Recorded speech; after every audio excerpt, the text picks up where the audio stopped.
Sister Bernadette was just a teenager when she was called to religious life. I just think the Lord had very bad taste when He chose me. Far from being bad taste, Sister Bernadette's calling has been a blessing for so many. Most of her vowed life has been in various roles within the Stockton diocese.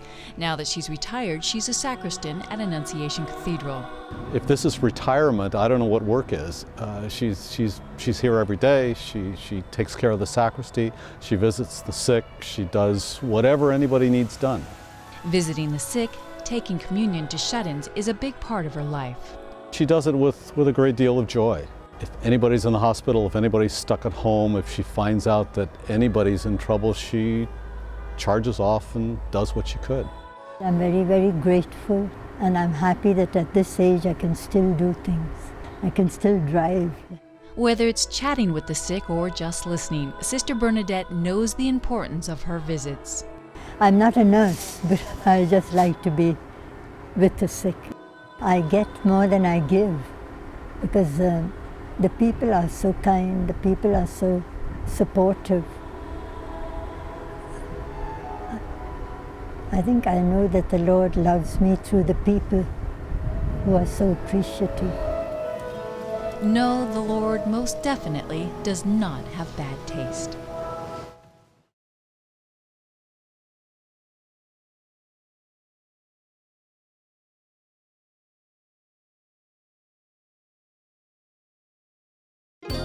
She appears quiet and unassuming, yet Joan Wainwright has made a profound impact on the lives of thousands of Catholic school students, teachers, and parents. She's very much was one of the architects of Catholic parish schools as we know them today. When the nuns started pulling out of schools in the early 70s and were replaced by lay teachers, Joan, first as a diocesan superintendent of schools, then on the School Advisory Council, made it her mission to see that lay people got a just wage and benefits. We had one of the first, I believe, one of the first diocesan lay retirement plans that's still in effect. This was cutting edge back in the 70s. Joan then worked to get Catholic schools accredited so they could better compete with public schools.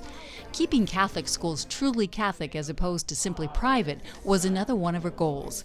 Teachers were required to take religion classes, and the tie between the parish and the school was strengthened. Setting up tuition assistance programs were sought so that Catholic schools would not be elitist. We ask this through Christ our Lord. Today, we have Catholic schools that are really Catholic, and our children are being educated in the faith, and they're going to be able to transmit that faith to their own families. It was a group of people who made it happen. I was just one voice, once in a while from a soapbox, but the beauty of that is that they listened.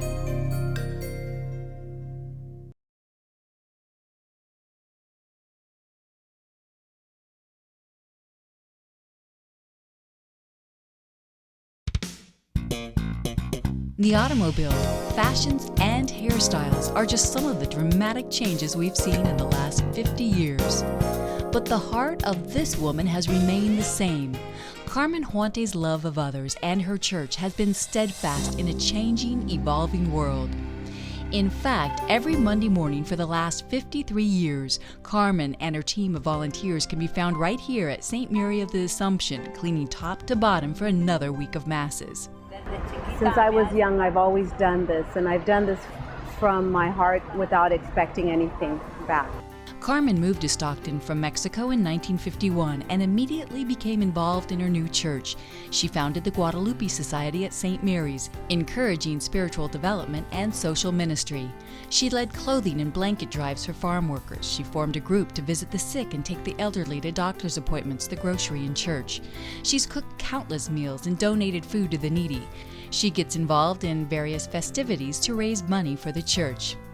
Father Heido, now at St. Anne's in Lodi, could always count on Carmen throughout his 8 years at St. Mary's. When I called Carmen, Carmen, I need your help. She's, yes, Father, I will go now, and I will help you. And she's helped for decoration of the church, and different activities. For more than 53 years, this has been Carmen's life.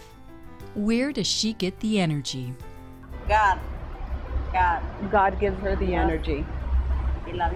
And the Blessed Mother. And so it is with great pleasure and pride that Carmen continues her mission, serving the church, living her faith, and inspiring others to do the same.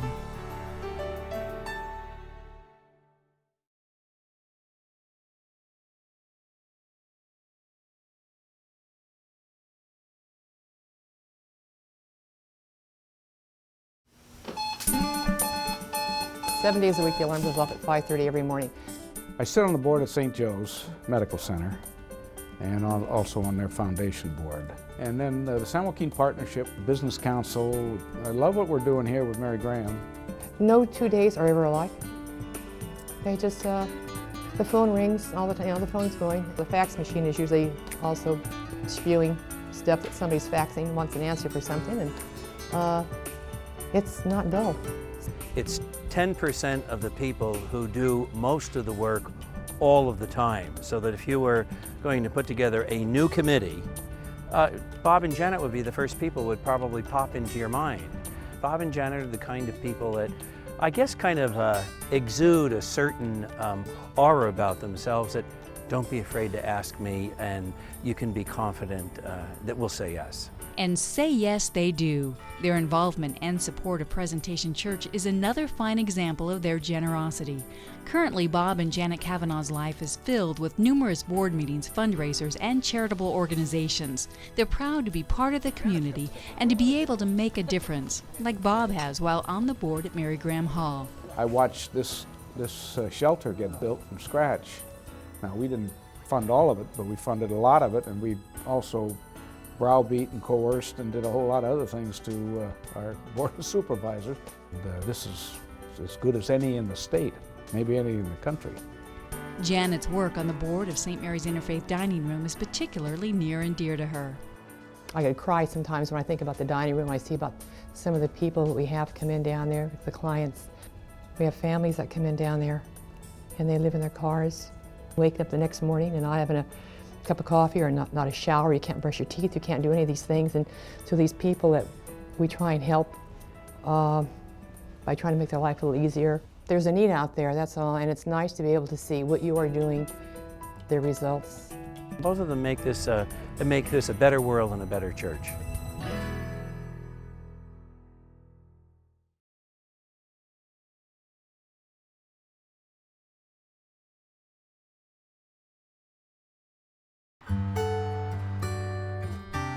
The first thing that I do, I like to take a look at the statue to see that everything is okay.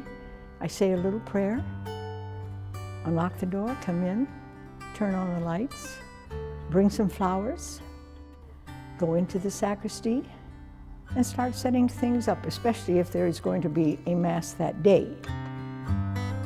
If I see a need, I like to fill it. And that's exactly what Katherine Semen has done since she and her husband Paul moved to Modesto in 1968. Fill a need at Central Catholic High School and its chapel, Our Lady of Light. It's like you have an angel flying around the school here. It's Katherine Semen, and she's in and out of the buildings long before anybody gets to work and takes care of everything. So when we come to work, things are prepared and ready. They feel that I am rewarding them, but if they thought it over and heard what I'm saying now, they would know that the chapel is my reward. Katherine says it was meant to be that she and her husband moved so close to Central Catholic High School all those years ago. Well, we were passing by, and I saw that they were going to have an open house. So I told Paul, I says, let's stop in and see the open house. We'll pretend we're grandparents and going to put the kids into school. He said, sure. And then when the young students showed the chapel, I asked if there was a Mass. And she says, yes, there's a Mass here every day. I says, that's the place for me. So little by little, I saw things that I could do, and I wanted to do them. Katherine and her husband took over the care of the statue of Our Lady. He built the pedestal, and together they kept it washed and painted. When Paul died, Katherine enlisted the help she needed to keep the statue looking as beautiful as it did 27 years ago. Kathryn's generosity extends beyond the time she gives. She and her husband have donated his paintings to the school auction. She just understands what giving is all about, and we've been blessed with the fact that she is kind of adopted Central Catholic High School. It gives you a feeling that you're doing something worthwhile. And it does bring you closer to God. It really does. You feel Him around you.